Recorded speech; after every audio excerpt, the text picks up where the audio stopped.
നമസ്കാരം. റാഫ്റ്റോ ക്രിക്കറ്റിലേക്ക് അവർക്കും സ്വാഗതം. ബോക്സിംഗ് ഡേ ടെസ്റ്റിനുള്ള ഓസ്ട്രേലിയയുടെ പ്ലേയിങ് 11 പ്രഖ്യാപിച്ചിരിക്കുന്നു.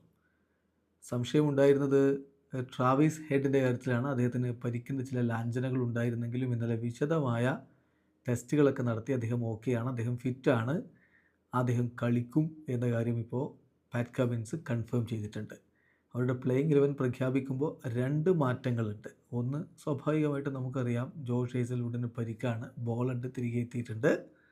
അതോടൊപ്പം തന്നെ ഓപ്പണർ നഥാൻ മക്സീനിയെ ഡ്രോപ്പ് ചെയ്തിട്ടുണ്ടായിരുന്നല്ലോ സ്ക്വാഡിൽ.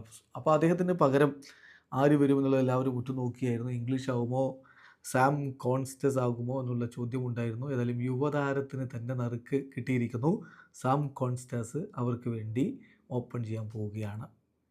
സോ ഓസ്ട്രേലിയയുടെ പ്ലേയിങ് 11 നമ്മൾ നോക്കിയാണ്. Usman Khawaja, Sam Konstas, Marnus Labuschagne, Steve Smith, Travis Head, Mitchell Marsh, Alex Carey, Pat Cummins, Mitchell Starc, Nathan Lyon, Scott Boland. ഇതാണ് ഇപ്പോൾ ഓസ്ട്രേലിയയുടെ പ്ലേയിങ് 11. എന്തായാലും MCGയിൽ മെൽബണിലെ ഗ്രൗണ്ടിൽ തീ പറക്കുന്ന ഒരു പോരാട്ടം നമ്മൾ പ്രതീക്ഷിക്കുകയാണ്. ഇപ്പോൾ 3 ടെസ്റ്റ് മത്സരങ്ങൾ കഴിയുമ്പോൾ 1-1 സമനിലയിലാണ് BGT നിൽക്കുന്നത്.